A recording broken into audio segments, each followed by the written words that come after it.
ከዛ ምዕራፍ 2 ላይ እንደዚሁ ቁጣን ያከማቹ ሰዎች እንዳሉ ያብራራል። ሕግን የሚፈጽሙ እንዳሉ እነዚህ ደግሞ እንደሚድኑ ይናገራል። እነዚህ እነማን ናቸው የሚለውን ብዙ ነገር አንስተን ተነጋግረናል። ምዕራፍ 3 ላይ ስለ እስራኤላውያን ከአሕዛብ ይበልጣሉ ወይ ወይም እስራኤላውያን ካልሆኑት ይበልጣሉ ወይ የሚለውን ጥያቄ አንስቶ ያብራራል። እስራኤላዊ ከሌሎች አሕዛቦች የተሻለ መብትም ወይም ጥቅም አላቸው ወይ የሚለውን የላቸውም ይላል። ባጭሩ የላቸውም ብሎ ምዕራፍ 3 ከፍተኛ ትንታኔ እንዳደረግን ብዙ ጊዜ እንደፈጀብን ታውቃላችሁ። አዲሱ ኢየሱስ ክርስቶስ በክርስቶስ ኢየሱስ ሞት እና ትንሣኤ የመጣው የእግዚአብሔር ጽድቅ እንደሆነ ያንን ምዕራፍ 3 ላይ እንዳብራራ፣ ለዚህ ደግሞ ምዕራፍ 4 ላይ የዚህ ጽድቅ ምሳሌ ማን እንደሆነ በደንብ አብራርቷል። ኃጢአተኛ በሚያጸድቅ ሲል አብርሃም ኃጢአተኛ እንደነበር አመፀኛ እንደነበር ነው። ኃጢአተኛ የሚለው ሴቦን የሚል ነው። የግሪክ ቃል ደግሞ ለአብርሃምም ተጠቅሟል። አመፀኛ፣ እግዚአብሔርን የማይወድ የማያከብሩ፣ ለእግዚአብሔር የማይታዘዝ ማለት ነው። እና አብርሃምም ከነዛ መደቦች ነበረ። በእምነት ነው የጸደቀው። ግን የአብርሃም እምነት ምን አይነት እምነት ነው የሚለውን ጳውሎስ ወደ መጨረሻ አካባቢ በደንብ በማብራራት ምዕራፍ 4 ላይ ለሙታን ሕይወትን በሚሰጥ የሌለን እንዳለ አድርጎ በሚጠራ የገባውን የተስፋ ቃል ደግሞ ሊፈጽም እንደሚችል አጥብቆ እየተረዳ ጥርጣሬውን እያሸነፈ ለእግዚአብሔር ክብር እየሰጠ የኖረ እምነት ነው። እንደዚህ አይነት እምነት ቁጥር መደምደሚያው ላይ ቁጥር 22 ላይ ምዕራፍ 4 ስለዚህ ደግሞ ጽድቅ ሆኖ ተቆጠረለት ይላል። እንግዲህ ተቆጠረለት፣ ጽድቅ ሆኖ እምነቱ ጽድቅ ሆኖ ተቆጠረለት የሚለው ሐሳብ መደምደሚያው ቁጥር 22 ላይ ነው። ዝም ብሎ እግዚአብሔር አንድ አምላክ ነው ብቻ ብሎ አይደለም ያመነው። እንደዚህ አይነቱ እምነት ብቻ አይደለም ጽድቅ ሆኖ የሚቆጠረው። ነገር ግን በእግዚአብሔር የሚታመን ለእግዚአብሔር የሚኖር እግዚአብሔርን በተስፋው ቃል አምኖት ለእግዚአብሔርም ታማኝ ሆኖ ለእግዚአብሔር ክብር እየሰጠ ልክ እነዛ አሕዛቦች ለእግዚአብሔር ክብር አልሰጥም እንዳሉት ሳይሆን የነሱ ተቃራኒ ሕይወት እየኖረ እግዚአብሔርን ሲያከብር ነው የኖረው ማለት ነው። ስለዚህ ጳውሎስ ያ አይነት ጽድቅ ለኛም ደግሞ ተቆጥሯል ብሎ የመጀመሪያውን ክፍል ይዘጋል። እኛም ደግሞ ለሙታን ሕይወትን በሚሰጥ የሌለን እንዳለ አድርጎ በሚጠራ አምላክ እንዳመነው እንደ አብርሃም እኛ ደግሞ ለበደላችን አልፎ የተሰጠውን እኛን ስለማጽደቅ የተነሳውን ጌታችን ኢየሱስ ክርስቶስ ከሙታን ባስነሳው እናምናለን ይላል። ስለዚህ ጽድቅም ሆኖ ተቆጠረልን ነው የሚለው። ለአብርሃም ለእኛም ጽድቅ ሆኖ የተቆጠረልን በዚህ በትንሣኤ አምላክ ለሙታን ሕይወትን በሚሰጥ አምላክ ያም ደግሞ በኢየሱስ ክርስቶስ ሞትና ትንሣኤ የተገለጠ ነው። እንግዲህ እኛም ስናምን ልክ እንደ አብርሃም ለእግዚአብሔር ክብር መስጠት፣ የገባውን የተስፋ ቃል እንደሚፈጽም በማመን ታማኝ ሆነን በመኖር ነው። ዝም ብሎ እግዚአብሔር አንድ ነው ብቻ ብሎ ማመን አይደለም። የአብርሃም እምነት ለረጅም ጊዜ የተፈተነና በእምነት ውስጥ የሚገጥሙትን ችግሮች፣ ጥርጥሮች ሁሉ በክርክር አይምሮን በማሳመን ለእግዚአብሔር ክብር እየሰጠ ለሚፈጽመውን የገባውን የተስፋ ቃል እንደሚፈጽም አጥብቆ እየተረዳ ባለማመን ምክንያት በእግዚአብሔር ተስፋ ቃል ላይ ሳይጠራጠር እስከ መጨረሻው ስለጸና ጽድቅ ሆኖ ተቆጠረለት ይላል። እንደዚህ አይነት እምነት ነው ጽድቅ ሆኖ የሚቆጠረው። ስለዚህ በዚህ ሲደመድም እኛም ደግሞ ኢየሱስ ክርስቶስን ከሙታን አስነስቶታል፣ ስለኛ ስለ በደላችን አልፎ ተሰጥቷል፣ ከሙታንም አስነስቶታል ብለን በእግዚአብሔር እናምናለን።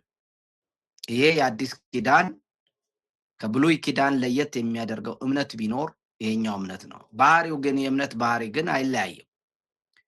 ልክ አብርሃም እንዳመነው እኛም ለእግዚአብሔር ክብር እየሰጠን እኛም የገባውን የተስፋ ቃል እንደሚፈጽም አጥብቀን እየተረዳን ለሙታን ሕይወት የሚሰጥ አምላክ መፍጠር እንደሚችል የሌለን እንዳለ አድርጎ የሚጠራ አምላክ እንደሆነ መፍጠር የሚችል አምላክ እንደሆነ በየዕለቱ እያመንን የምንኖረው የእምነት ሕይወት ነው ጽድቅ ሆኖ የሚቆጠርልን እንጂ አንድ ቀን እጃችንን አንስተን ኢየሱስ ጌታ ነው ብቻ ስላልን አይደለም።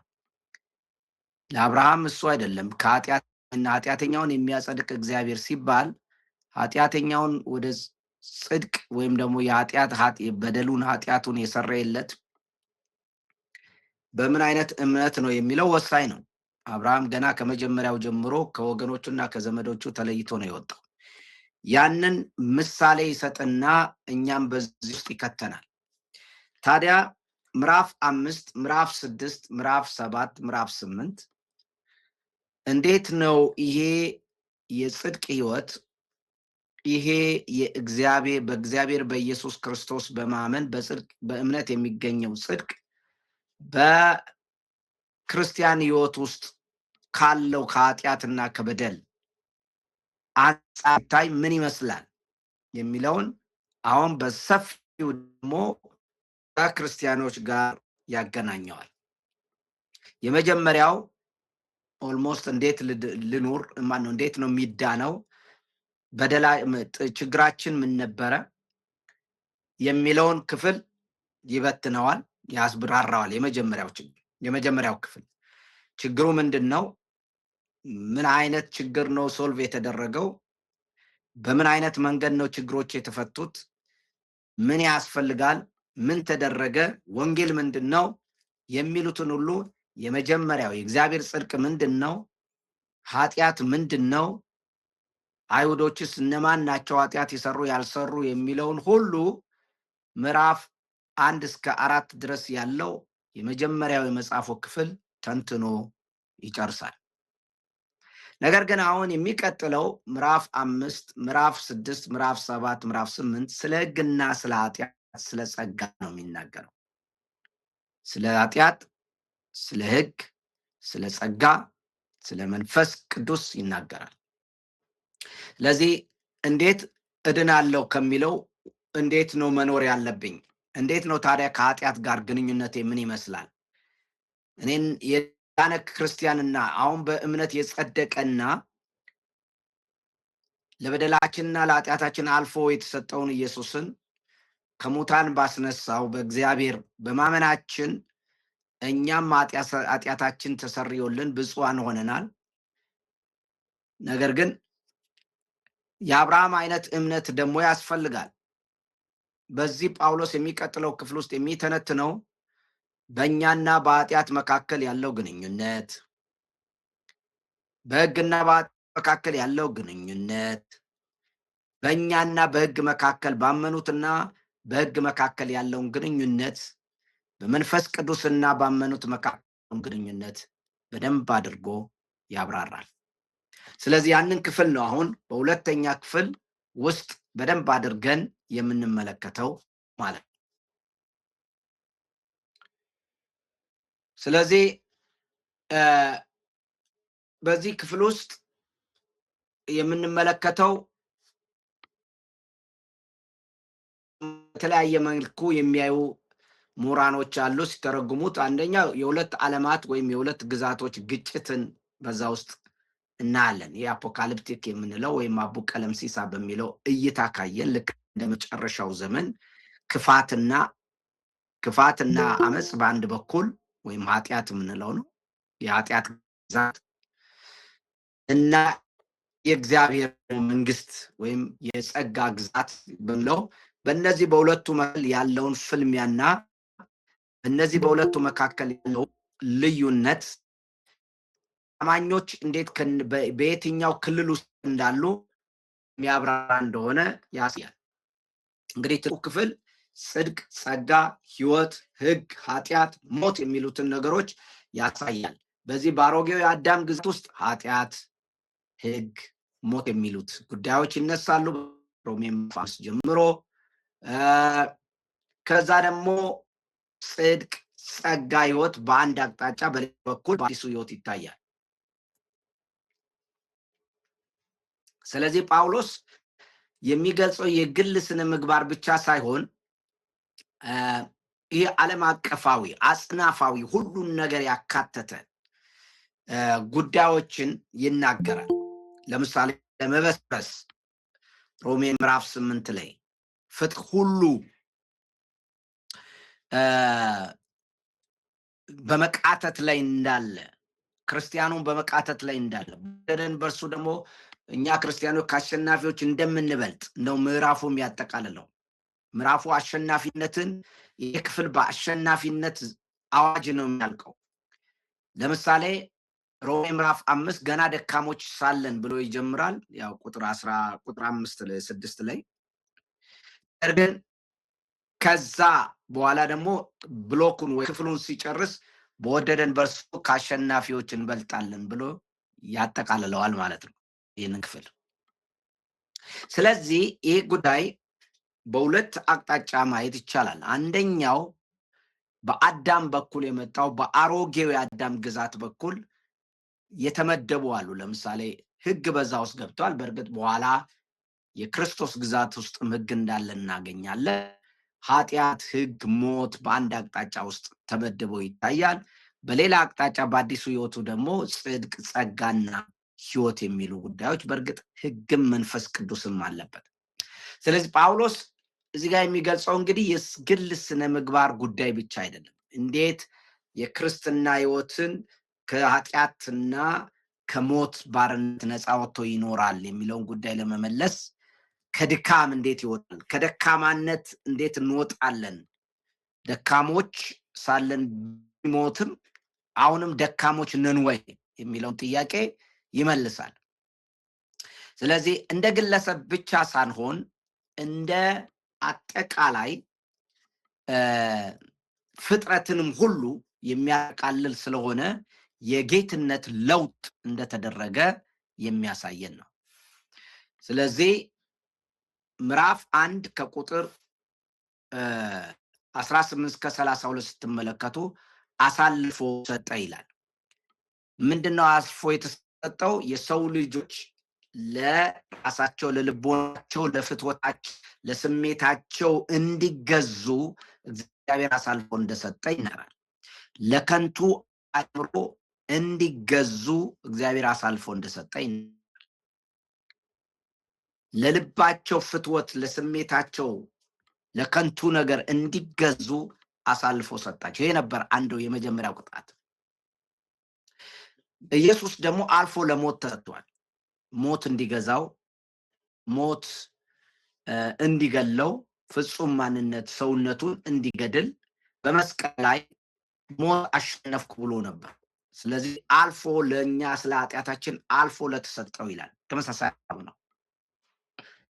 አልፎ ስለመሰጠት። ሮሜ 5-8 አንድያ ልጁን አሳልፎ እንደሰጠ ይናገራል። ይህ መከራ፣ ስቃይ እነዚህ ሁሉ እንዲገዙት የተደረገው እና እንዲሞት የተደረገው፣ እንዲሰቃይ የተደረገው፣ ዊክና ደካማ ሆኖ እንዲሞት የተደረገውን ለዚህ ኢየሱስ ክርስቶስ ከዛ ተነሳ ይላል። ሁለቱ የተለያዩ ዓለማት ናቸው። የትንሣኤው አለ፣ እንደገና ደግሞ ለሞት አልፎ መሰጠት አለ። ይሄ ሞት ምን እንደሆነ ሮሜ ምዕራፍ 5 ይናገራል። ኢየሱስም አልፎ የተሰጠበት ይሄ ሞት የሚባለው ክልል፣ መንግስት፣ ግዛት፣ ኃይል ምን እንደሆነ ይናገራል። ከዛ ክርስቲያኖች ኢየሱስ ምዕራፍ 6 ላይ ኢየሱስ እንዴት ከሙታን እንደተነሳ ይነግረናል። ክርስቲያኖችም እንዴት ከሞት እንደተነሳን ይነግረናል። ምዕራፍ 7 ከሕግ ጋር ያለን ግንኙነትን ይናገራል። ምዕራፍ 8 ደግሞ ከልጁ ጋር ያለንን አስደናቂ የሆነ ግንኙነት ይነግረናል ማለት ነው። ስለዚህ በዚህ ውስጥ ስንመለከት የጌትነት ለውጥ ይካሄዳል ማለት ሽፍት ያደርጋል። ይሄ ማለት የኃጢአት የሞት ጌትነት ያበቃና መገዛት አልፎ መስጠት ያበቃና እንደገና ለሌላ አካል አልፈን እንሰጣለን ማለት ነው። እሱም ደግሞ ለጌታ ለኢየሱስ ክርስቶስ እንደሆነ የጌትነት የአለቃ ሽፍት ይደረጋል፣ ለውጥ ይካሄዳል። የጌትነት ለውጥ ይካሄዳል። በምዕራፍ 5 6 7 8 ላይ የጌትነት ለውጥ ሲካሄድ ነው ታገኙት።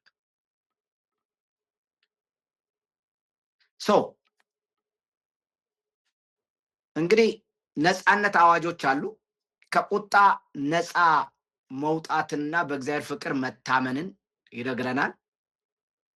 ከኃጢአት ባርነት ነፃ መውጣታችንን ይነግረናል። ከሕግ ኩነኔ ነው ነፃ መውጣት፣ ከሕግ ሳይሆን ከሕግ ኩነኔ ወይም ፍርድ ነፃ መውጣትና በውስጣችን ያለው ትግል እንዳቆመ ይነግረናል። ከሞትና ከፍርሃት ነፃ መውጣታችንና በመንፈስ ቅዱስ ለዘላለም ክብር መታጨታችንን ሮሜ 8 ይነግረናል። ስለዚህ ከሕግ ኩነኔ ነፃ ወጥተናል፣ ከሞትና ከፍርሃት ነፃ ወጥተናል፣ ከኃጢአት ባርነት ነፃ ወጥተናል፣ ከእግዚአብሔር ቁጣ ነፃ ወጥተናል። ይሄ ምዕራፍ 5 ምዕራፍ 6 ምዕራፍ 7 ምዕራፍ 8 የነፃነት መጽሐፍ ነው፣ የአሸናፊዎች ክፍል ነው።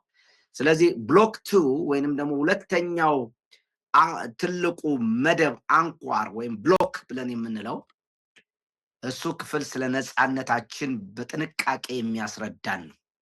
አንድ ክርስቲያን ይህንን ክፍል ካልተረዳ በመጀመሪያ ጸድቅ ያለው ብቻ ካለ ጸድቅ ያለው በእምነት ጸድቅ ያለው ካለ ምን ማለት ነው? በእምነት መጽደቅ እንዴትስ ነው በእምነት የጸደቀ ሰው የሚኖረው?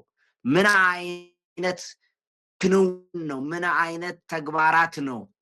ይሄ የእግዚአብሔር ጸድቁ ሰዎች ነፃ መውጣታቸው ከምን ከምን አራዊት ነው?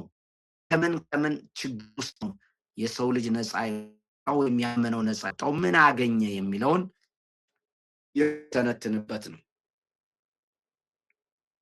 ስለዚህ ይህንን ክፍል አንዳንዶች በተለያየ መልኩ አይተውታል። የታድሶ እይታዎች አብዛኛውን በግለሰብ ጉዳይ ወይም ደግሞ ያንዳንዱ ግለሰብ ከእግዚአብሔር ጋር ስላለው ጉዳይ ግንኙነት ትኩረት በመስጠት ያስተምራሉ ማለት ነው።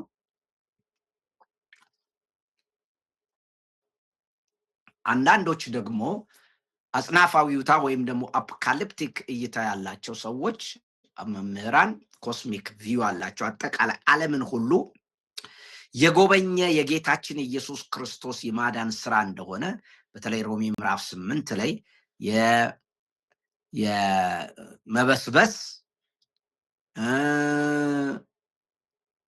የጭንቀት እነዚህ ሁሉ የሚወገዱበት በወደደን በእርሱ ከአሸናፊዎች ሁሉ እንበልጣለን የሚለው ዓለማትን ሁሉ የሚጎበኝ የማዳን ስራ እንደሆነ ይህ የእግዚአብሔር ጽድቅ መገለጥ ይናገራሉ።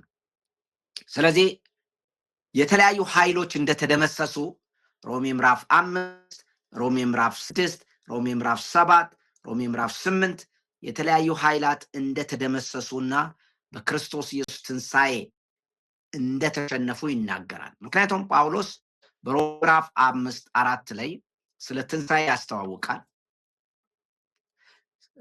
ሮሜ ምዕራፍ 4 ላይ ስለ ተስፋ ያስተዋውቃል። ሮሜ ምዕራፍ 4 ላይ ስለ መከራ ስለ ትዕግስት በአብርሃም ሕይወት ውስጥ ያስተዋውቃል። ያንን አምፓክ ያደርጋል፣ ያንን ይዘረዝረዋል ከምዕራፍ 5 ጀምሮ። አብርሃም ከተመረቀ አሁን ታርፋላችሁ ያልኩበት ቦታ ምንድነው? አባይ ነህ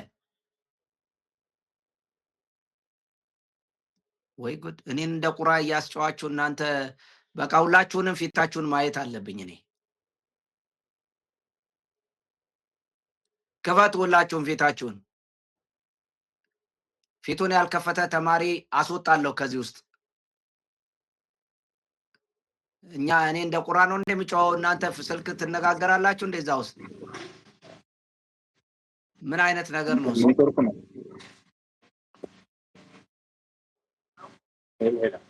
ይሄ ትክክል አይደለም። ስነ ምግባር ያስፈልገናል።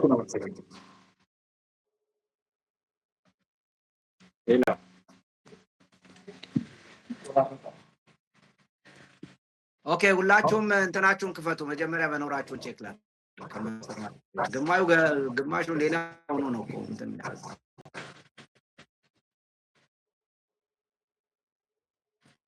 ሁላችሁም ክፈቱ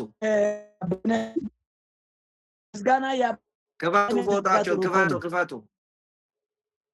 ክፈቱ መኖራችሁን ቼክ ላድርግ ሁላችሁም አላችሁ ምን ውስጥ እንዳላችሁ ነው ምን አውቃለሁ በእምነት እኮ ነው አንዳንዱ ነገር መኖራችሁን ማወቅ አለብኝ አለበለዚያ ቁርአን መስል ዝም ብዬ ለእንትን ነው እንደሚጫወው ነው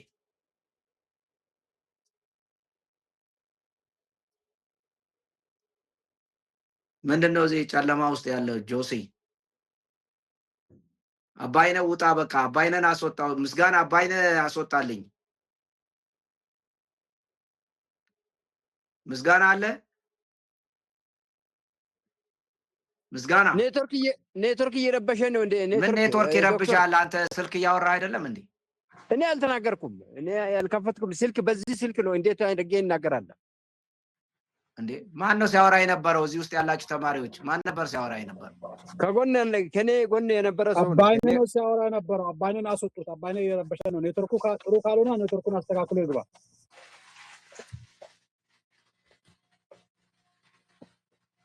እሺ ማየት ፈልጋለሁ እዚህ ውስጥ ያላችሁ ሰዎች ሁሉ ማየት ፈልጋለሁ ነውር ነው ይሄ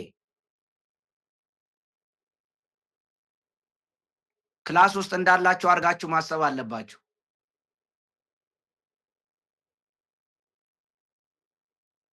እኔ ኮራሴን ከፍቼ ያሳየዋችሁ ነው ክላስ እንጂ ወሬ ሌላ ነገር እየሰራው አይደለም ማስተምረው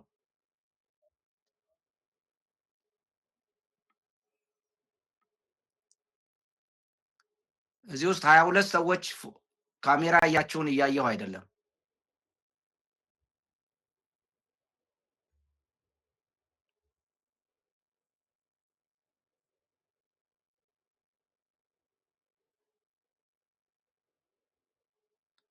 እሺ ስም እጠራለሁ አባይነ ራስን ክፈት አባይነ ክፈት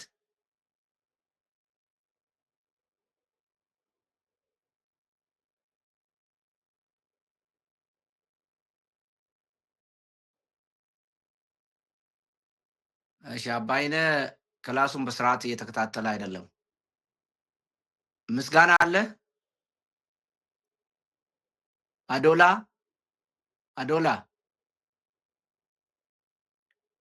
አለ አዶላም የለም ምስጋና አለ መጀመሪያ ምስጋና ይሄን ነገር ማኔጅ እኔ ጋር ማድረግ ብችል ጥሩ ነው ምስጋና ከፍቶ ነው ይሄ አቤት ተማሪዎች ታስወጣልኛለህ ከእንትን ውስጥ አባይነን አስወጣው ስልክ እያወራ ነው አባይነ አዶላ አለ አዶላ ከፍቶ ከሄደ አስወጣልኝ አዶላ አለ አቤት ካላላችሁ አስወጣለሁኝ አዶላ አስወጣልኝ አዶላን ዝም ብሎ ለቁጥር ነው የገባው አስወጣው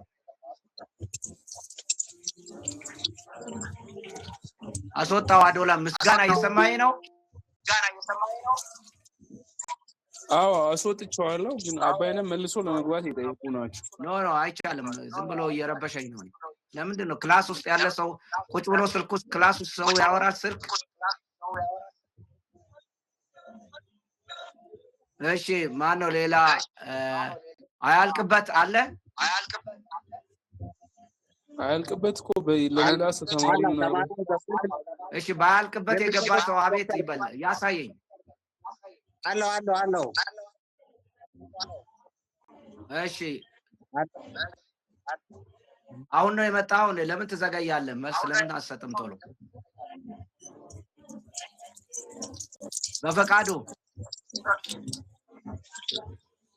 በፈቃዱ አስወጣው የለም አቤት አይልም አስወጣው ሊውስጥ ነገር ጋር ይያረቁ ነው አለው ሊውስጥ ጋር ነው ቶሎ አቤት በሉ ጊዜን አትፍጁ በቀለ በቀለ አርጌቶ አለው ብርሃኑ ቶሮ ብርሃኑ ቶሮ አለው አቤት አለው የት ነው ያለው? ፎቶ ፊትን ክፈት። እሺ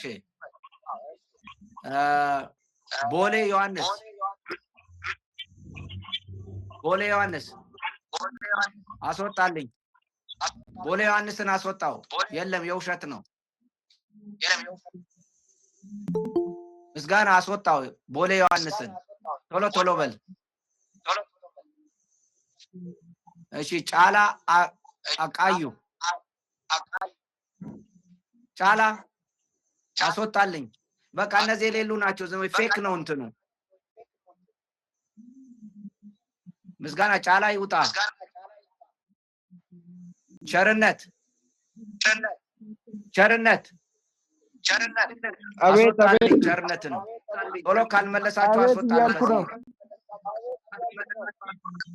ከሌላ ቦታ ነው እንደምትመጣው። ኔትወርክ አይደለም እዚህ ኮኔክትድ አይደለም እንዴ? እና ያለን እኮ ኔትወርክ ገመቹ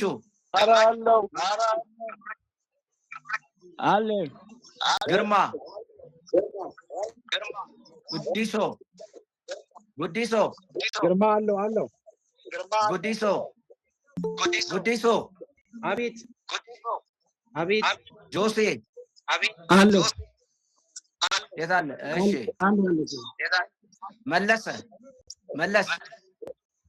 መለስ አስወጣ። መለስ የለም። ምህረቱ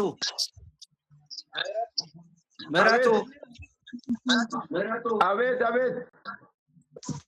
እሺ ሙሉነህ አቤት አለው ሙሉነህ ቶሎ በሉ። አቤት እሺ ጴጥሮስ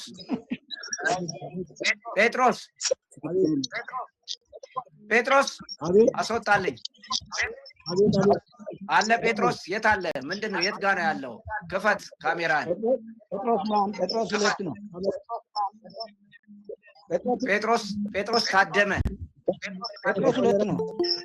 ጴጥሮስ ታደመ ምን ውስጥ ነው ያለው? አትታይም።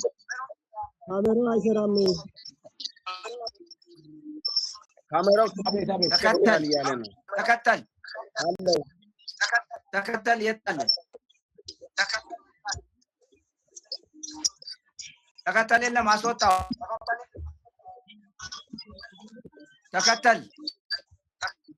ተከተል የለም። አስወጣው። ተስፋዬ ዳላታ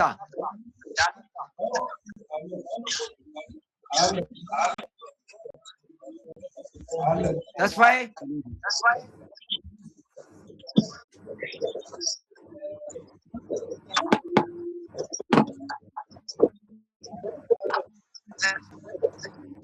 ተስፋዬ ዳለታን አውጣልኝ።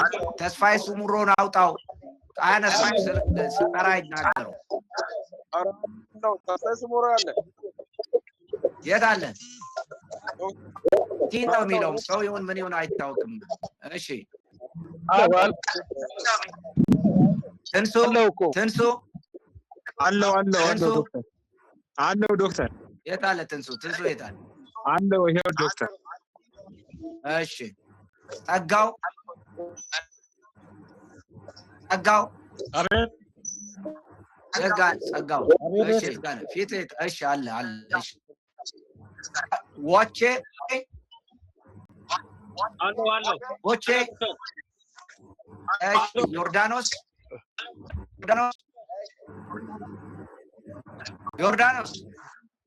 አውጣው። የለም ዮርዳኖስ።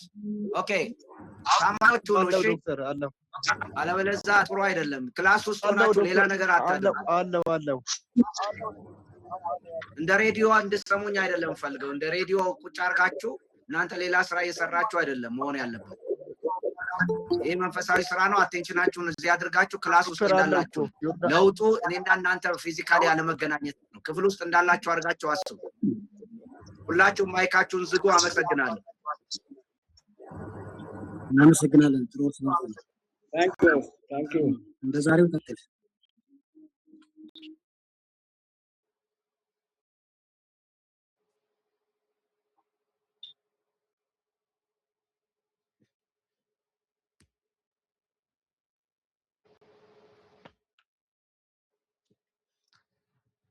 እሺ ይሄን ክፍል በተለያየ መልክ እንደሚያዩ ለመናገር ሞክሬያለሁ።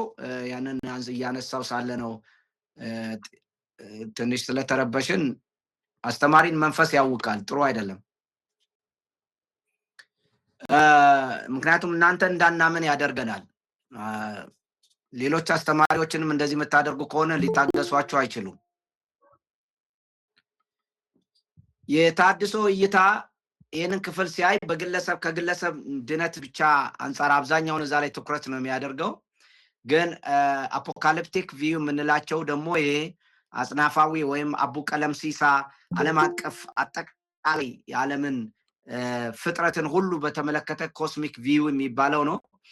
እሱም በአጠቃላይ እይታ ያላቸው ደግሞ ትኩረታቸውን የሚያደርጉት ኃጢአትና ሞት እንደ ግዛት እንደ ኃይል እና ሌሎችን ጨቁነው እንደሚይዙ ከዛ ነፃ ስለመውጣትና የጌትነት ለውጥ ሽፍት እንደተደረገ የአምላክነት የጌትነት ለውጥ ለምሳሌ የሰው ልጆች የኃጢአትም የሞትም ባሪያዎች ሆነው የኖሩ ናቸው።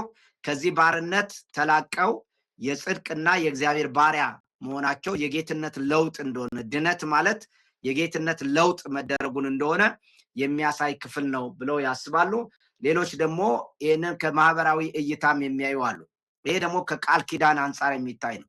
አንድ ሰው የዳነ ሰው ወደ ቃል ኪዳን ማህበር ወይንም ደግሞ አዲስ ወደ ሆነው የእግዚአብሔር ሕዝብ መሃል እንዲገባ ወይም አባል እንዲሆን ተደርጓል። የኪዳኑ ክፍል ለምሳሌ ሮሜ ምዕራፍ 4 ላይ ስትመለከቱ ጳውሎስ ስለ አብርሃም ኪዳን ይናገራል።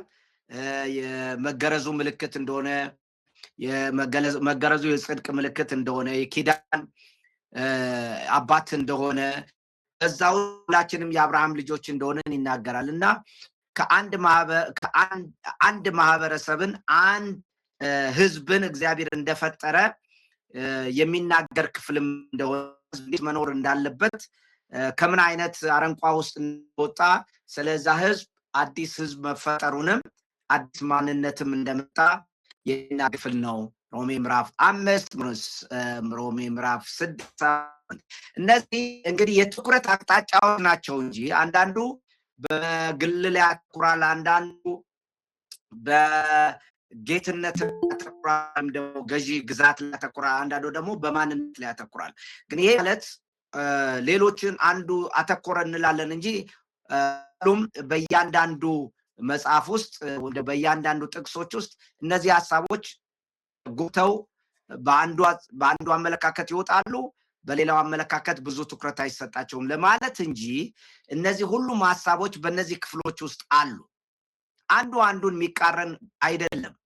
የግል ጉዳይም አለ፣ የማንነት ጉዳይም አለ፣ የኪዳን ጉዳይ ምንገባበትም አለ፣ የአዲስ ፍጥረትነት ባህሪም አለ፣ የጌትነትም ለውጥ አለ፣ የኃይላትም ተቃርኖ አለ እዚህ ውስጥ። ስለዚህ ኃጢአት፣ ሞት እነዚህ በአንድ አቅጣጫ የእግዚአብሔርን ሕዝብ የሚቃረኑ የእግዚአብሔር መንግስት የሚቃረኑ ጌታና ንጉሥ ሆነው እንደ አንድ መንግስት የሚታዩ ናቸው። ይህ በግልጽ ተጽፏል።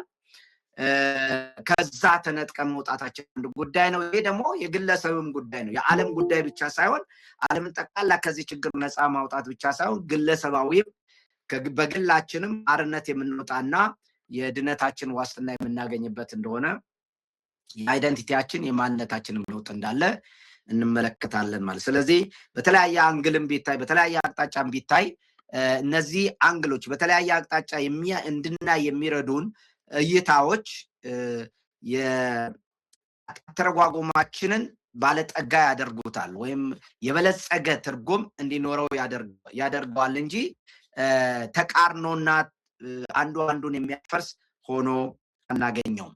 ስለዚህ ምዕራፍ 5ን ዛሬ እንጀምራለን። የአጠቃላይ ስለ ብሎኩ መግቢያ ነው የነገርኳችሁ። ስለ አንዱ ምድብ ክፍል 2 ነው እንግዲህ በሚቀጥሉት ቀናቶች በምንማርበት እስከ ምዕራፍ 8 ድረስ ያለውን በአንድነት የምናየው ይሆናል።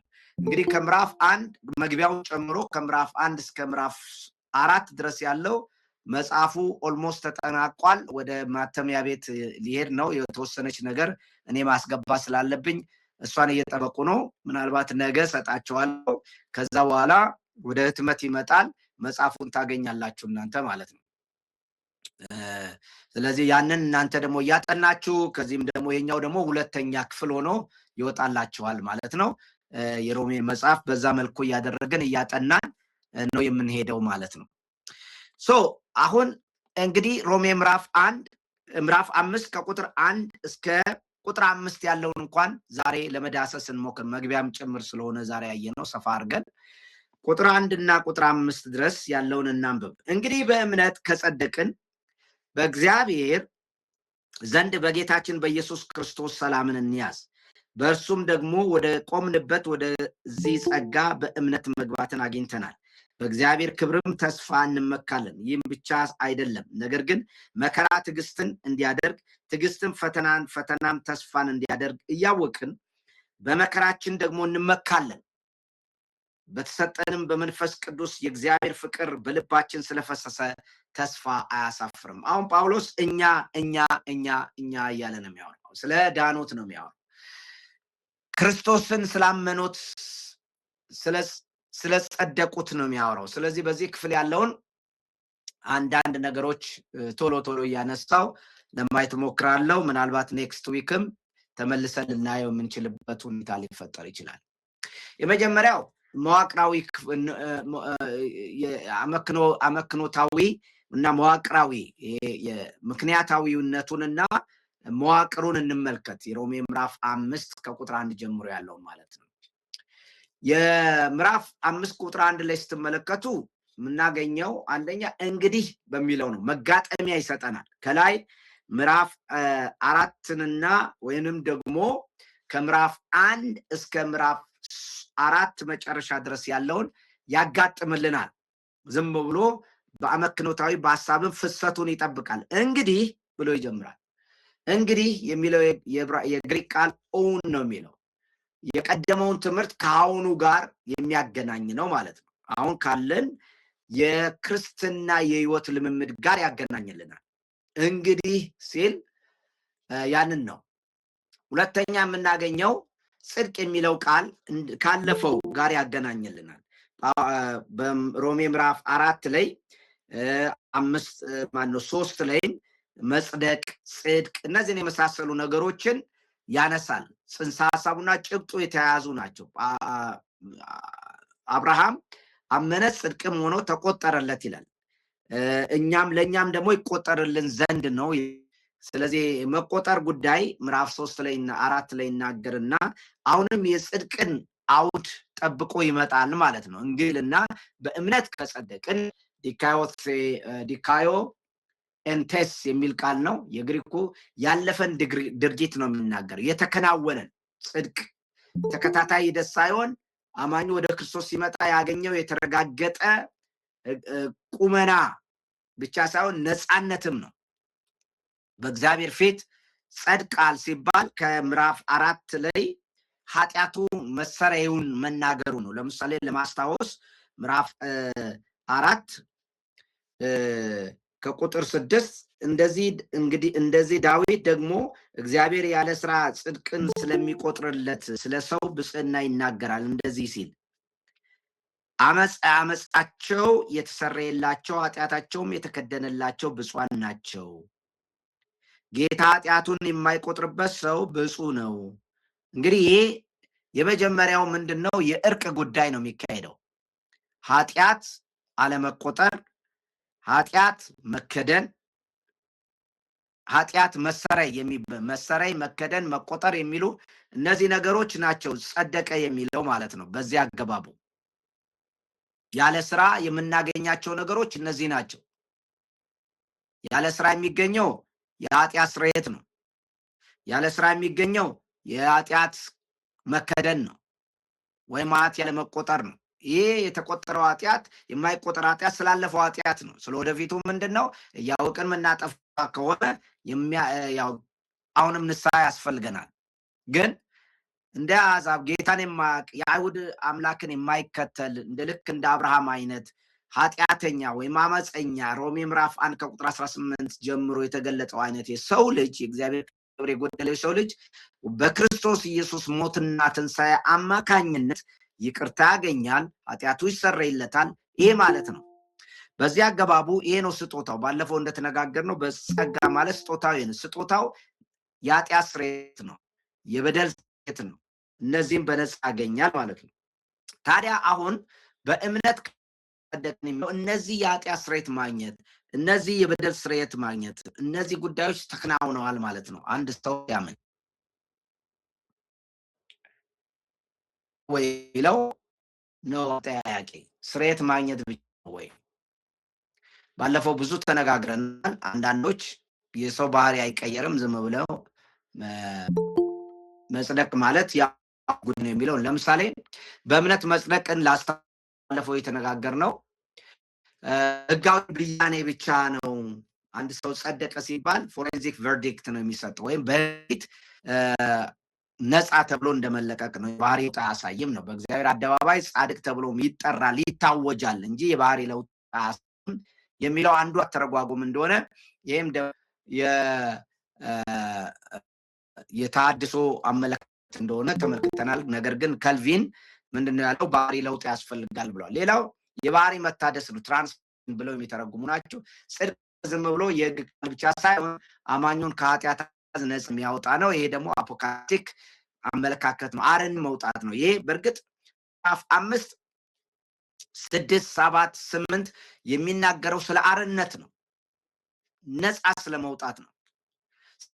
የመጀመሪያው ሮሜ ምዕራፍ 4 ስትመለከቱ የኃጢአት መከደን፣ የኃጢአት ሰረይ፣ የኃጢአት አለመቆጠርን ይናገራል። ሮሜ 5 እና 6 7 8 ደግሞ ከኃጢአት ከራሱ ኃጢአት ነፃ ስለመውጣት ነው የሚናገረው። ይህን ጭብጥ እንኳን ከያዛችሁ ይገባል ጠቅላላ ምዕራፍ 5 6 7 8። ስለዚህ የመጀመሪያው አሁን ኃጢአት አይቆጠርም፣ አዎ በደል አይቆጠርም፣ አሁን ከዚህ በፊት የሰራሁት ኃጢአት በደል ምናምን። ምክንያቱም ሮሜ 3 ላይ ከዚህ በፊት የተሰራውን ኃጢአት እግዚአብሔር ዝም ብሎ እንዳላለፈ ኢየሱስ ክርስቶስን መስዋዕት አድርጎ እንደሰጠ ይናገራል። ልክ ነው። ከዚህ በፊት ጣዖት አምላኪ ነበርኩ፣ ከዚህ በፊት በደለኛ ነበርኩ፣ ከዚህ በፊት እግዚአብሔርን የማላቅ፣ እግዚአብሔርን የምጋፋ፣ እግዚአብሔርን የምጣላ ነበርኩ። ነገር ግን አሁን ኃጢአተኛም ደካማም በደለኛም እግዚአብሔር ጠላትም ሆኜ የነበርኩትን ሰው የኃጢአት ስርየት ተደረገልኝ፣ አደነ፣ ኃጢአት አይቆጠርም ብቻ አይደለም፣ ከኃጢአት ከሚባለው ነገር ሁሉ አርነት መውጣታችንን የሚናገር ነው። የባህሪም ታድሶ እንዳለ፣ መለወጥ እንዳለ፣ ትራንስፎርሜሽን እንዳለ ምዕራፍ 5 6 7 8 ይናገራል። ሌላው እናገኘው የግንኙነትን ጉዳይ ነው። አንዳንዶች በግንኙነት አንጻር ጸደቅን የሚባለው ግንኙነትንም ያመለክታል ማለት ነው። አማኙ በእግዚአብሔር ቤተሰብ ውስጥ ትክክለኛ ቦታ ማግኘቱን፣ የኪዳን አባል መሆኑን የሚናገርም። ጸድቀናል ሲል ዝም ብሎ የኃጢአት ስርየት ብቻ አይደለም፣ አዋጅ ብቻ አይደለም፣ የባህሪ ትራንስፎርሜሽን አለ፣ ከኃጢአት ነፃ መውጣት አለ፣ ግንኙነት ተመስርቷል ከእግዚአብሔር ጋር። ይህም ደግሞ የማንነት ለውጥ፣ የግንኙነታችን ከእግዚአብሔር ጋር ብቻ ሳይሆን የጎንዮሽ የኪዳን ማህበር ሆነናል፣ የእግዚአብሔር ሕዝብ ሆነናል፣ የተስፋው ቃል ክፍል ሆነናል። ለአብርሃም የተሰጠው የተስፋ ቃል ኪዳን ውስጥ አንድ ማህበረሰብ ውስጥ ገብተናል። ማንነታችን፣ አይደንቲቲያችን ተቀይሯል። ሌላው የጌትነት ለውጥ ተደርጓል ማለት ነው። ጸደቅን ስንል ማለት የጌትነት ለውጥ ተደርጓል ነው የሚለው። ስለዚህ ከአሮጌ ኩነኔ ግዛት ወደ አዲሱ የጽድቅ ግዛት ውስጥ ነው። በጣም በደንብ የተብራራ ነገር ነው ምዕራፍ 5 6 7 ላይ። ስለዚህ ነገር ጸድቀናል ስንል ዝም ብለን የኃጢአት ስርየት ላይ ብቻ እንዳናቆም አደራ እላችኋለሁ። ምክንያቱም ይህ ጽድቅ የሚለው በጣም የበለጸገ ቃል ነው፣ በጣም በሀሳብ የታጨቀ ቃል ነው። ከዚህ የተነሳ ብዙ ጊዜ በሀሳብ ላይ ተርጉመነው እንተወዋለን። ብዙ ነገሮችን እግዚአብሔር ያደረገልንን በአንድ ቃል ነው የሚያስቀምጠው። ጸድቀናል ስንል የኃጢአት ስርየት አግኝተናል፣ የስ እሱ ብቻ አይደለም። ኃጢአታችን ያለፈው ኃጢአታችን አልተቆጠረም፣ እሱም ብቻ አይደለም። በነፃ ያገኘ ነው ሌላ ነገር አግኝተናል። የባህሪ ለውጥ፣ የጌትነት ለውጥ፣ የግንኙነት ለውጥ፣ እነዚህ ሁሉ ተከናውነዋል። ስለዚህ እነዚህ ነገሮችም አብረን ማየት አለብን ማለት ነው። ነገር ግን አሁን የምናየው ተጨማሪ ነገር እንግዲህ ከጸደቅን ነው የሚለው። ከጸደቅን እነዚህ ነገሮች ከሆኑ በእግዚአብሔር ዘንድ በጌታችን በኢየሱስ ክርስቶስ ሰላምን እንያዝ። መጽሐፍ የኛ አማርኛችን ሰላምን እንያዝ ነው የሚለው፣ ትእዛዝ ነው የሚሰጠው። አንዳንዶቹ ትርጉሞች ሰላም አለን ብለው ተርጉመዋል። ይሄንን በአዲሱ ትርጉም ሰላም አለን ነው የሚለው። አዲሱ ትርጉም መጽሐፍ ካላችሁ ሰላም አለን ነው የሚለው። የነቢም ሰላም አለን ነው። ነገር ግን አንድ ማወቅ ያለባችሁ ነገር ሰላም አለን ብለው የተረጎሙ በእጃችን ያለው መጽሐፍ ቅዱስ ከግሪክ እና ከዕብራይስጥ ተተርጉሞ የተሰጠን ነው። የተረጎሙት ዋና ጸሐፊዎች አይደሉም። ዋና ጸሐፊዎቹ እነ ጳውሎስ ናቸው። ተርጓሚዎቹ ግን አንዳንድ ጊዜ ተጽዕኖ ይሆንባቸዋል። የዶክትሪን ተጽዕኖ ይኖርባቸዋል። የራው በእንደዚህ ቢተረጎም ይሻላል ብለው የሚያቀርቡበት ሁኔታ አለ። ለምሳሌ አንዱ እዚህ ጋር ነው የምናገኘው ሰላምን እንያዝ የሚለው። እነሱ ብዙ እንኳን ጠንካራ መረጃ ቢኖርም ሰላም አለን ብለው ነው የተረጎሙት። አብዛኛው ጠንካራ መረጃው ግን ያሳየው የጥንት ቅጂዎች አሉ። ጥንት ቅጂዎች ሐያሲያን የሚባሉት ወይንም ደግሞ የድርሳን አያሲያን አሉ። የጥንት ቅጂዎች የጥንት መጽሐፍትን የሚያይሱ ወይም ደግሞ የሚተነትኑ ሰዎች አሉ። በዛ ተካይ እንያዝ ነው የሚለው ወይስ አለን ነው የሚለው ሰላም አለን የሚለው ሰላም እንያዝ ነው የሚለው ሐሳብ አተረጓጎም ጥያቄ ውስጥ ጨመሩት። ምክንያቱም እንያዝ የሚለው በጥንት ቅጂዎች ተቀምጧል። እንግዲህ እኛ ክርስቲያን የጥንት ቅጂ ስንል ከጳውሎስ እጅ የወጣ ቀጥታ በጳውሎስ የተጻፈው ቅጂ የለንም። አራተኛው ክፍለ ዘመን ምናልባት ደግሞ በቁርጥራጭ መጠን በአንደኛው ዘመን የተጻፉ ወይ በሁለተኛው ክፍለ ዘመን ያሉ ቁርጥራጮች በጥስጣሾች ይኖሩናል። ነገር ግን ሙሉ መጽሐፍት ምኑም ሳይነካ ሙሉ መጽሐፍ ያሉን ደግሞ በእጃችን ያሉት መጽሐፍቶች ሙሉ ያለን በአራተኛው ክፍለ ዘመን የተበጣጠሱ ክፍሎች ምዕራፎች የተወሰኑ ግን ከዛ በፊትም ያሉ አሉ። ስንገጣጥመን ማየት እንችላለን። ሙሉ ግን የተጻፉ ሙሉ እንደዚህ ያሉ ጥቅልሎች አራተኛው ክፍለ ዘመን ነው የሚጀምረው። ስለዚህ በአራተኛው ክፍለ ዘመን ላይ ካሉ ናቲከስ ቫቲካነስ የሚባሉ አሌክሳንድረስ እንደዚሁ በእነዚህ አራተኛው አምስተኛው ሴንቸሪ በዛ ዘመን ያሉ ሙሉ ቅጂዎች ላይ ሰላም አለን አይደለም የሚለው ሰላምን እንያዝ ብሎ እንግዲህ ያው ሰላምን እንያዝ መልክ ነው።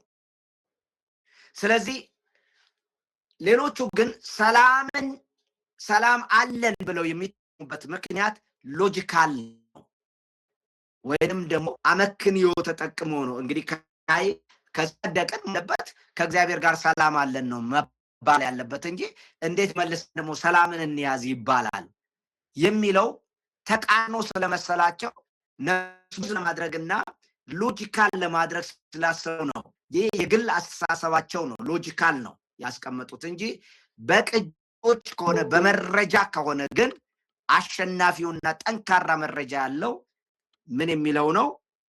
እንያዝ የሚለው በአማርኛችን ተርጉሙ እንዳልመጣው ነው። ስለዚህ አንዳንዴ አማርኛችን ጠንካራ አተረጓጎም ይከተላል፣ አንዳንዴ ደግሞ ላይከተል ይችላል። ስለዚህ በዚህ ቦታ ሰላምን ከጸደቅን ከእግዚአብሔር ጋር ዘንድ ነው የሚለው ከእግዚአብሔር ጋር ባለን ግንኙነት ሰላምን እንያዝ ነው የሚለው እንጂ ሰላም አለን አይደለም። ይሄ ሰላምን እንያዝ ብለን ከተረጎምን አስተዋጽኦ የሚል እንድምታ ስለሚያስኑ ሰዎች ፈርተው አይ ነገር በሰላም የሚል ትርጉም ስለሚያመጣብን እናላላው ብለው ነው ለማለት ሰላም አለ የሚለውን ትርጉም ያስገቡት። ግን ትክክለኛው ትርጉም ሰላምን እንያዝ ነው። ምክንያቱም የሚደግፉት እሱ ትእዛዝ ቃል ነው። ኤኮን የሚል ግሪክ ቃል ነው።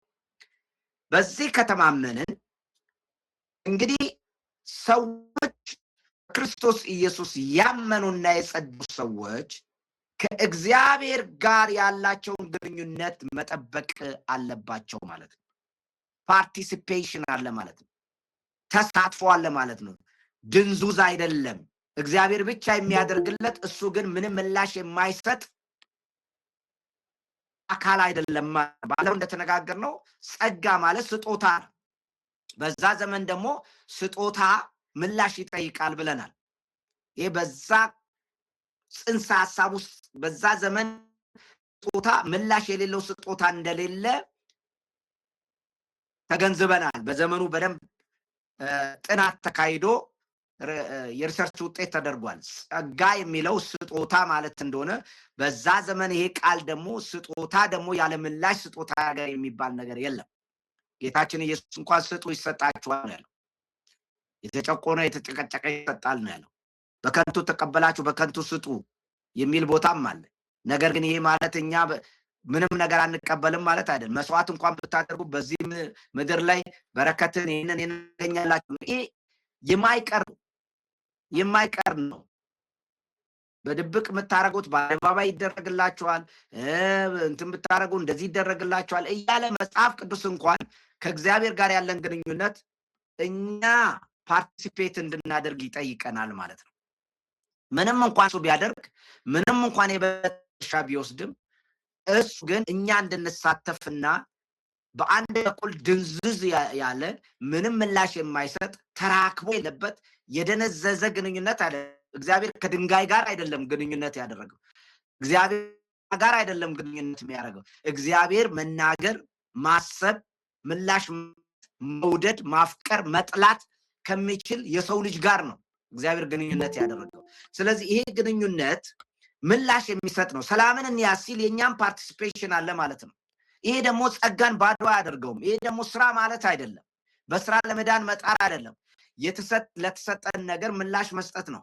ጸድቀናል የሚለውን የኃጢአት ስርየት ብቻ አድርገን የምንወስደው ከሆነ ነው ችግር ውስጥ የምንገባው። የኃጢአት ስርየት ብቻ አይደለም ነው የሚለው ሮሜ 5:6-7-8 የኃጢአት ስርየት ብቻ አይደለም፣ ከኃጢአት ከሚባለው ከራሱ ከዛ ባርነት ነፃ መውጣት ነው እና የባርነት ሌላ ገዥና የሌላ ጌታ ባሪያ መሆን የጌታ ለውጥ እናደርጋለን ማለት ነው። እንደዛ ከሆነ እኛ አክቲቭ ነን ማለት ነው። ህያው የሆንን የምንንቀሳቀስ ምላሽ የምንሰጥ አካል ያለን እንጂ ድብት ያለን ምላሽ የማንሰጥ በቃ ሁሉ ነገር እግዚአብሔር ብቻ አድራጊ እኛ ምንም አይነት ነገር እጃችንን አጣጥፈን በቃ ከላይ ውሃ ላያችን ላይ ብቻ የሚፈስ አይነት ነገር አይደለም። ሰላምን እንያዝ ብሎ እኛም መታዘዝ እንዳለብን። ሰላም ነው የደፈረሰው። አሁን ሰላም ነው ውስጥ ያለው ኮንፍሊክት። ከእግዚአብሔር ጋር ተጣልተናል። ምዕራፍ 5 ብላችሁ ስታነቡ ከቁጥር 10 ላይ ጠላቶች ሳለን ነው የሚለው። እኛ የሰው ልጆች ጠላት። ሮሜ ምዕራፍ 1 ላይ ከቁጥር 18-32 ላይ ስትመለከቱ ሰው እግዚአብሔር ጋር ተጣልቷል። ሰላም ነው። በእግዚአብሔር ጋር የተጣላ ነው። በሐሳብ ተጣላ፣ በስሜት ተጣላ፣ በፍላጎቱ የተጣላ፣ በሁሉ ነገር ከእግዚአብሔር ተቃራኒ የሚኖር ልጅ በራሱ መንግስት፣ በራሱ አስተሳሰብ፣ ራሱ በተሳትና ውስጥ የሚኖር ራሱ የሚያልቅ የራሱ አምላክ ያደረገ ነው። ከዚህ ማንነት ወጥቶ አሁን ወደ እርቅ መጥቷል። ያንን እርቅ ደግሞ መልሶ በኃጢአትና በአመጽ እንዳያደፈርስ መጠበቅ አለበት። እንዴት ነው መጠበቀው? እንዴት ነው ሰላምን የሚይዘው? የሚቀጥለውን ያብራራልናል። ስለዚህ ይህ ሰላም የውስጥ ስሜት ብቻ ሳይሆን በእግዚአብሔርና በሰው መካከል የነበረውን ጦርነት ማክተሙን የሚያሳይ ነው። ከዚህ በኋላ ሰላም መያዝ አለብን ከእግዚአብሔር ጋር። ጦርነት ማካሄድ የለብንም ነው። ጦርነቱ ምንድን ነው? አለመታዘዝ ነው። አንድ ሰው እግዚአብሔርን አልታዘዝም ካለ ጦርነት ከፈተ በሱና በእግዚአብሔር መካከል ማለት ነው። በቃ ባጭሩ ይሄ ነው። ሰላምን እንያዝ ማለት መታዘዝ ነው። ጦርነት መክፈት አይደለም።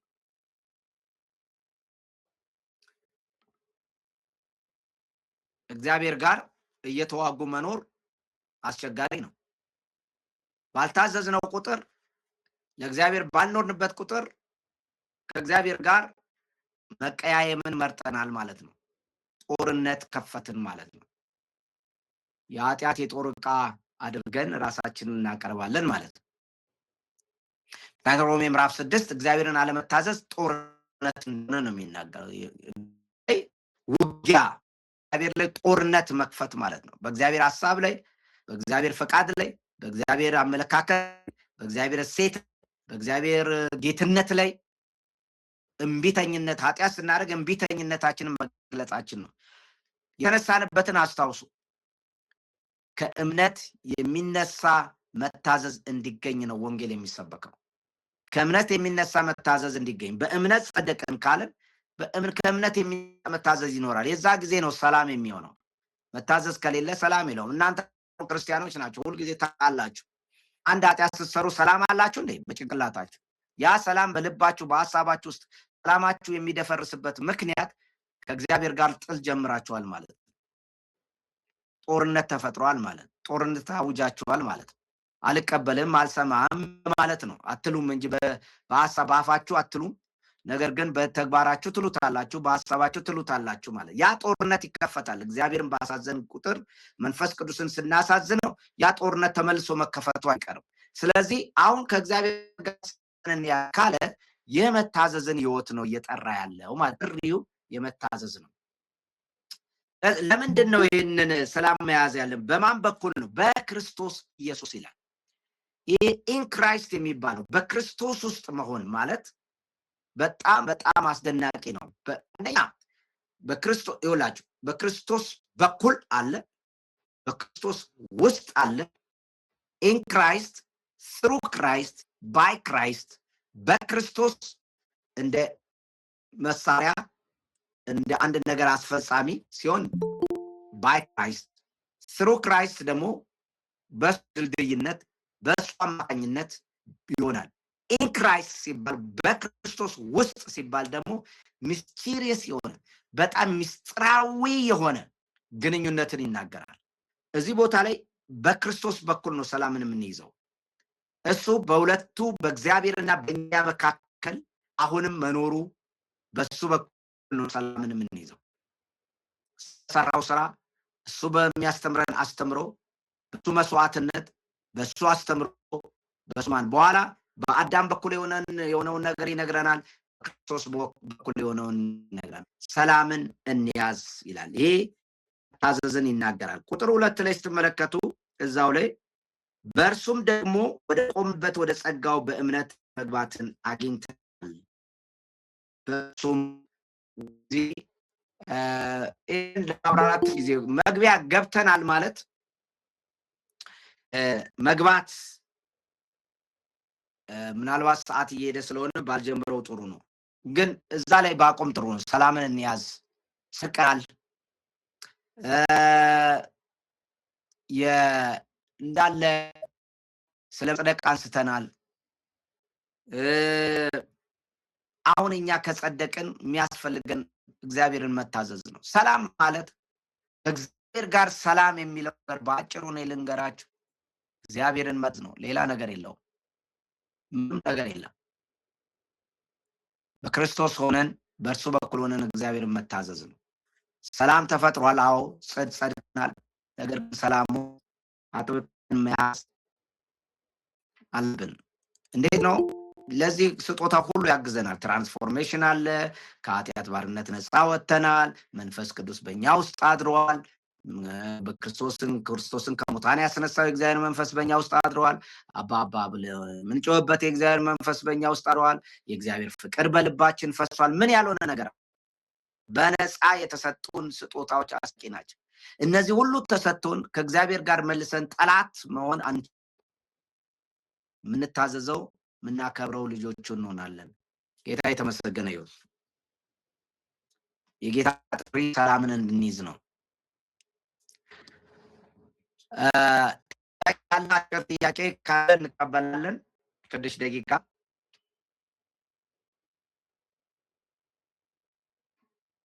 Thank you.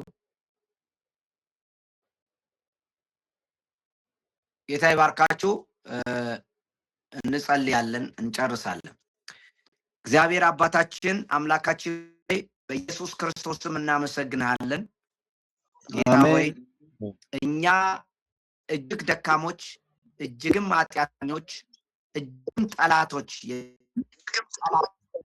ሰዎችን ሁሉ ጌታ ሆይ በክርስቶስ ኢየሱስ በማመናችን ምክንያት የኃጢአት ስርየት ኃጢአታችን የቀድሞ በደላችን ኃጢአታችን እንዳይቆጠር ስላደረግክ እናመሰግናለን። አንተ ጋር ሰላም ተፈጥሯል።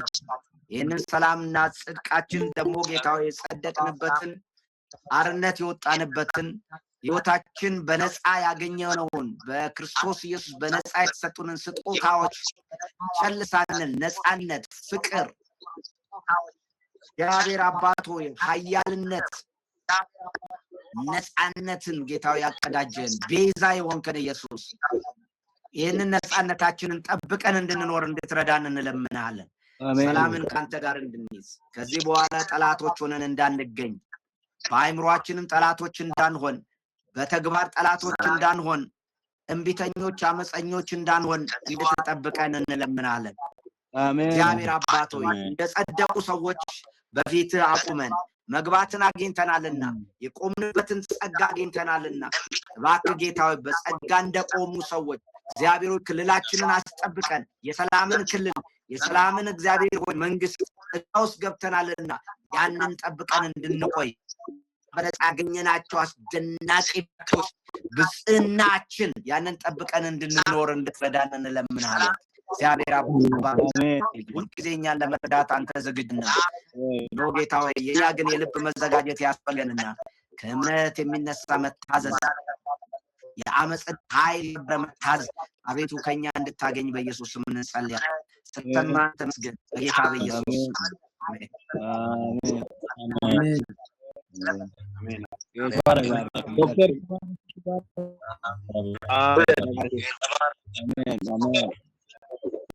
ባረኩ ተባረክ ዶክተር። አሜን። አሜን። ተባረኩ እናንተም እግዚአብሔር ይባርካችሁ። አሜን አሜን አሜን አሜን። ተባረክ ጌታ ይባርክ። አሜን።